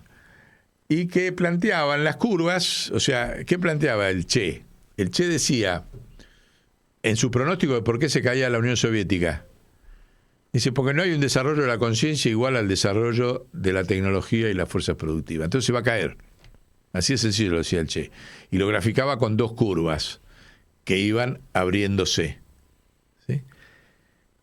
Entonces decía, la única forma de que eso no pase, cuando pasa eso, de que la conciencia va con una velocidad y la revolución tecnológica va con otra, se cae el sistema. Eso es lo que le va a pasar, lo dijo el Che en el 65, finalmente pasó, se cayó la URSS. Es lo mismo que está pasando ahora. Las dos curvas del sistema son la exponencial financiera que va para arriba y la deflación que va para abajo de precios. Ahí tienen las curvas. Cuando estén todas, parala, ¿ven? No, esas son tres, después explicamos esas, que es la evolución del tema. Pero las dos curvas que se cruzan, las mismas con las que el Che pronosticó que se caía la URSS y se cumplió, que no son curvas ideológicas, sino son curvas científicas, ahí están, ¿ves? Esa curva que nosotros proyectamos en el techo del planetario, esta imagen, este video es eso, es la curva de arriba, era la evolución tecnológica y la curva de abajo la conciencia. ¿Sí? Y sigan esta curva porque ahora de esta curva vamos a saltar a Colapinto. Esperá, dejala ahí, dejala esa todavía. Porque hoy, aquellas que son para el sistema mundial, la de arriba es la evolución exponencial financiera de las deudas, de intereses sobre intereses y demás, tiene una curva ascendente exponencial. ¿Sí? Que ya sabemos que no son deudas, sino es cada vez más emisión de moneda, pero cada vez más emisión de moneda porque hay que tapar agujeros de deflación. Y la de abajo la evolución de todos los precios. Y ya no solo un precio, sino los precios industriales, los precios de los servicios, los precios de los alimentos, los precios de la energía, tienen esa curva para abajo que ven ustedes. Esa brecha está produciendo el salto de conciencia que hace que hoy nadie sepa qué hacer en el mundo.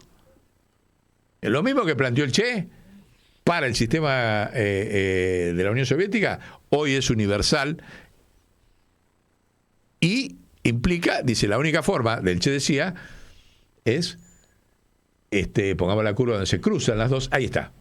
El Che decía, la única solución a este problema es eso, es que la evolución tecnológica vaya en forma armónica en tiempo, la línea de abajo es del tiempo, o sea, con la conciencia, lo cual implica un gran trabajo de conciencia, porque no implica estar en contra de la tecnología, implica un gran trabajo de conciencia para manejar la tecnología con otro nivel. En el momento en que se cruzan, ven ahí que se cruzan las dos, el Che hablaba en esa época de que ese es el momento del hombre nuevo. ¿Sí? Hoy también diría hombre nuevo y mujer nuevo. Significaba un nivel de conciencia donde la moral está por arriba de lo material, donde la conciencia de cómo funcionan las cosas se separan de cómo funciona la tecnología y las máquinas y se pone por arriba. Ese era el planteo que nosotros vimos ahí. ¿Sí? Para que llegue ese momento hay otras curvas como la que está ahora. Hay una curva ahí donde cae en caracol, donde la exponencialidad del poder monopólico llega a tal poder que se empieza a comer la cola. Se empieza a caer. Ahí la ven, ¿ven? No la puedes agrandar, la última, la de la derecha, es la que está más arriba. Si puedes agrandar eso, esa, la exponencialidad, que es lo que estamos viviendo hoy en la humanidad, es tal el grado de poder, esa de ahí, ¿ven? que ya no puede dejar de subir, ya subió al máximo como curva exponencial y empieza a caer en espiral comiéndose uno con otro, que es lo que está pasando con los monopolios y es lo que está pasando incluso con la ruta de la seda. ¿Se dan cuenta? La ruta de la seda no avanza porque está el poder monopólico que hay en el mundo, donde para avanzar en Europa tiene que destruir la industria automotriz. Para avanzar en América Latina, la sobreproducción monopólica china, porque el monopolio en China son todos monopolios, tiene que comerse la industria siderúrgica de América Latina, como se comió la de Chile y como ahora ya está llorando desesperadamente pidiendo Techín, que apoya a Milei liberal, está pidiendo por favor que le levanten los aranceles en Argentina porque se lo come Chile, se lo come China. Ese proceso ya está en curso. Ahora, de ese proceso a nivel universal, puse 2 ejemplos más, pero en todos los mercados pasa lo mismo, porque la deflación afecta a todos los mercados, no hay ninguno que quede afuera del asunto. Solamente se supera con un salto de conciencia. Ese salto de conciencia implica todos los nuevos paradigmas que ya hemos explicado, donde el peronismo tiene la gran oportunidad, por el desastre que va a dejar Milei, de hacer una revolución de paradigmas en la Argentina. Y fíjense, un dato, por eso lo traía Colapinto, para poner un poco de color interesante. Empieza en el mundo a discutirse ya las nuevas formas de medir, que nosotros decimos hay un medicidio, porque para poder llevar adelante eso hay un medicidio. Fíjense, Colapinto corrió la última carrera, salió octavo con su coche, que es un coche, es el segundo coche de una... corre con una Catramina, corre con un Fiat 600, más o menos. Y salió octavo, pasando a varios, excelente carrera, pipi. Ahora resulta que hay una forma de medir las carreras que son sin autos. Usted me dice, usted es tan loco como un corredor sin autos. No. Los periodistas deportivos de la Fórmula 1, después de cada carrera, hacen el Power Ranking, que es miden y califican a los pilotos sin el auto. Porque ustedes saben que una Ferrari tiene un presupuesto de $400 millones y el coche que tiene Colapinto tiene $50 millones. O sea, 10 veces más. Esos 10 veces más recurso económico por año significan 2 segundos más por vuelta. En 50 vueltas son varios cuerpos le sacó. Esa diferencia, ahí está Colapinto, lo está felicitando y abrazándose con Hamilton, el campeón mundial, porque él terminó adelante de Hamilton. Hamilton no lo pudo pasar. Teniendo un coche más berreta, Hamilton no lo pudo pasar. Entonces, esta calificación, que ven ahí, dejale un poquito, es genial. Porque los periodistas de la Fórmula 1, y vamos después a estudiar a fondo, yo todavía no lo conozco, miden al corredor sin auto. Y es lo que hay que empezar a hacer en la economía mundial. Las curvas del Che es eso. La conciencia es eso. Y traigo el ejemplo de Colapinto porque para hacer un poco de pedagogía, pero fíjense, los tipos le sacan el coche y miden una serie de factores, cómo cuidó las gomas, cómo corrió, cómo pasó, si corrió riesgo, si se despistó, una serie de variables que permiten calificar a los corredores independientemente de si están subidos arriba de un superauto, un auto medio o un auto malo. ¿Se dan cuenta? Es otra forma de medir. Y hacia eso tenía que ir la humanidad, a otra forma de medir, donde el componente humano acá está ponderado independientemente de la máquina, que la máquina depende de la plata. Equipo que tiene más subsidios, equipo que gana. Equipo que no tiene subsidios, equipo que pierde. Es así, como la economía mundial. Ahora está la gente atrás de eso. ¿Se dan cuenta? Entonces, es muy interesante, ya que hay una parte de la sociedad argentina que está eufórica con lo de Colapinto, me incluyo,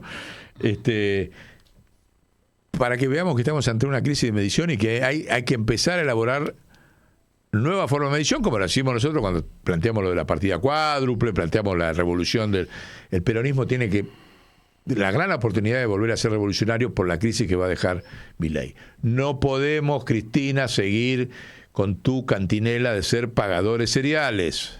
Vos estás orgullosa de ser pagadores seriales y acá vamos de cabeza a no poder pagar más. Entonces, si vos querés ser pagadores seriales, no podés conducir el peronismo. Todavía no encontré ninguno. Axel está callado, me da esperanza, no dice nada al respecto. porque también si lo dice lo salen a matar ahora, incluidos los propios del peronismo. Pero es bueno que no diga yo quiero ser pagador serial como si decís vos. Ni hablar la CGT que no tiene ni o sea, cobra más que paga. Sí, La CGT cobra. Bueno, ¿se dan cuenta? Entonces, pero vamos de cabeza, muchachos, y volvamos al libro. 800 años. 8 siglos de default. 8 siglos. De default de todos los países del mundo. Acá está documentado. Es normal que estén en default los países en el mundo. No es anormal. Entonces, Argentina, a la cual el Observatorio de la Riqueza Padre Arrupe determinó científicamente que nos afanaron a valor presente 4,6 billones de dólares, porque ellos hacen valor presente para las deudas, los fondos buitre, el juicio de IPF, de la actualización y qué sé yo. Y nosotros no hacemos valor presente de la plata fugada. Somos tontos, ¿eh? Somos tontos, nosotros lo hicimos. No es que hay 400.000 millones de dólares en el exterior, como dice, qué sé yo, no. Hay 4,6 billones. 100 veces más hay. A valor presente, desde la fuga en el 76 a hoy de todo. Y está demostrado con el estudio que hizo nuestro compañero, el economista Marco del Pon. ¿Sí? ¿Y por qué no asumimos, Cristina, eso? ¿Por qué no, en lugar de discutir pelotudeces de lista y que si no hacemos un congreso del peronismo sobre ese punto? ¿Por qué no? ¿Qué problema tenés? ¿Qué tenés para perder? De salir a convertirte en la paladina de la investigación de la deuda externa en la Argentina. Decime. Te equivocás. Es lo que haría Perón y lo que haría Néstor en esta circunstancia, ¿eh? O sea, no vale empezar a sacar afiche, querer usar la imagen de Néstor otra vez si no se hace esto. Porque no va a haber otro camino. Porque este te lleva a una deuda de 700.000 millones de dólares con un Producto Bruto cada vez más bajo. 3-1 la relación Producto Bruto y deuda externa al fin del mandato de Milei. ¿Qué refinanciación vas a hablar? ¿Quién te va a dar un mango? Estás afuera totalmente del mercado mundial. Sos un país cash. Ahora, sos acreedor del mundo con este dato que te doy. Pero si el peronismo no se considera que es acreedor del mundo en la Argentina, está traicionando. Y tiene la gran oportunidad por el desastre de un Milei que volvió a poner la carátula, Galtieri, el Gordo Dan están igual. Ya están ahí, están contra las cuerdas. El Gordo Dan es el último refugio que le queda a Milei ante la sociedad. Los trolls. Y esos trolls son las Malvinas de Galtieri. Se repliega ahí porque no puede salir a ningún lado ya. ¿Vieron cuando sale a saludar en el balcón? Así, y ni las palomas se dan vuelta, ¿eh? No hay nadie en el balcón, el tipo sale. Tenía más gente Galtieri que él cuando salía al balcón.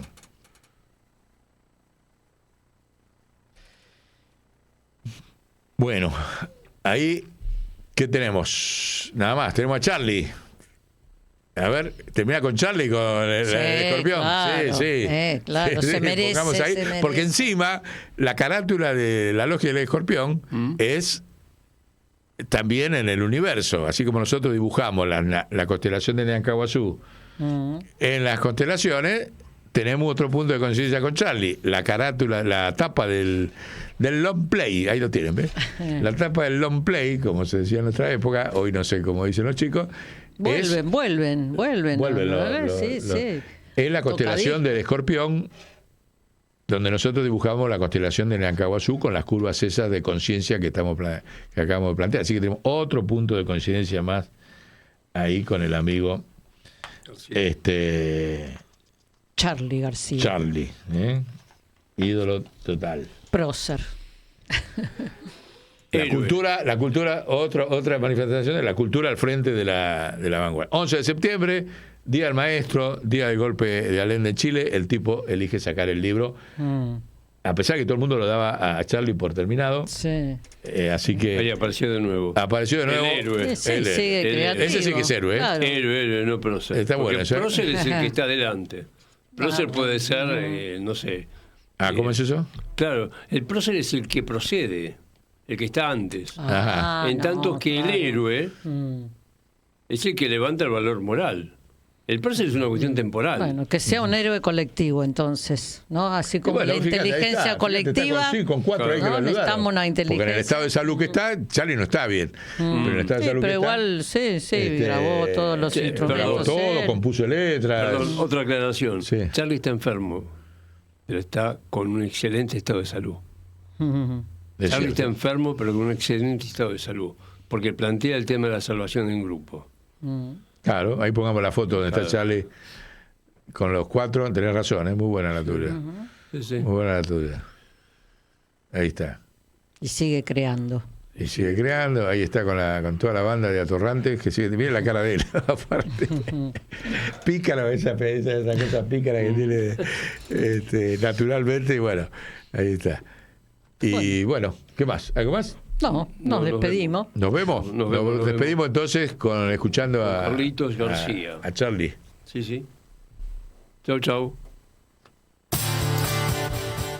Al zurdo de mierda no le podés dar ni un milímetro.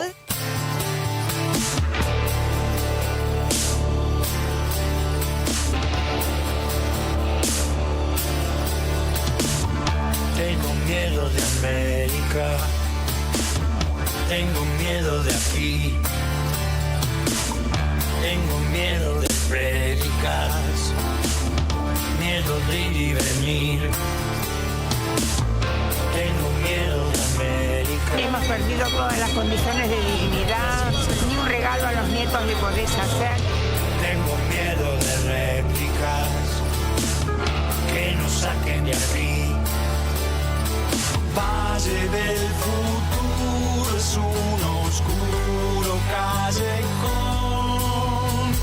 Tierra del mañana vende el alma en un billón. No hay vergüenza.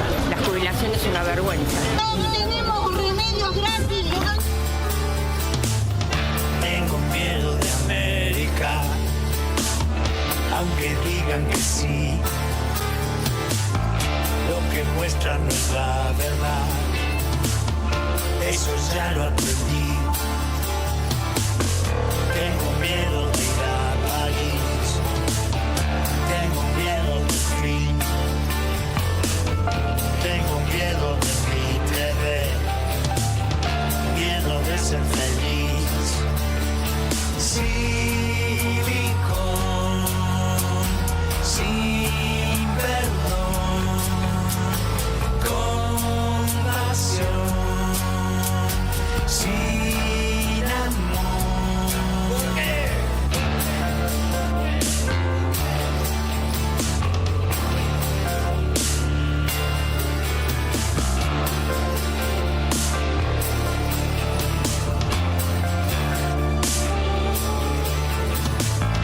Tengo miedo de América, tengo miedo de Dios, de noticias histéricas y de mí, de vos. Tengo miedo de América, miedo de ser feliz. Tengo miedo de réplicas que nos largan de aquí. Valle del futuro es un oscuro callejón. Tierra del mañana vende el alma en un billón. Valle del futuro es un siniestro callejón. Tierra del mañana vende el puesto en un billón.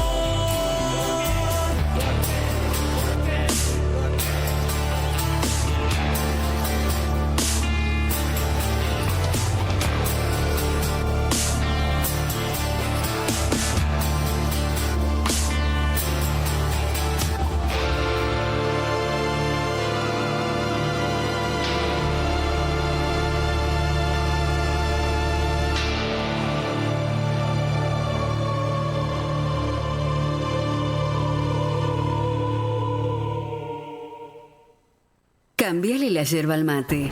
En